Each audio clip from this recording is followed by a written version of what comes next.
Now ito po yung unang play na nakita kong dinrawing ni Coach JJ na para kay Kennard talaga. Hindi ito shoot pero pakita na lang natin. Simple lang din kasi to at kita natin si Marcus sa pinapostehan niyang si Pat Spencer. Siguro kung ako si Smart dito ay susubukan ko talaga na kaldag-kaldagin pa si Spencer dito para convincing yung gagawin niya.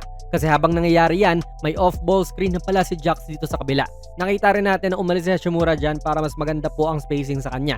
Basang-basa nga lang to ni Horford pero good play sana. Isipin ninyo, isang fake niya lang dito. Warat na yung depensa ng Warriors pero good defense syempre kay Lolo Al. Mamaya umiba yung play na ito.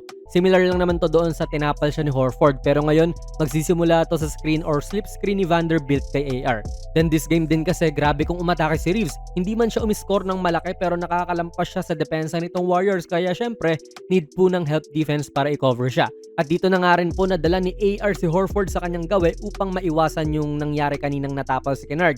Kaya nung nagbigay na po ng screen yung big man, libreng-libre na rin siya. All thanks sa pag-drive ni AR dyan kaya napahelp din si Horford and syempre sa screen ni Kleber kaya hindi nakabalik yung tao niya.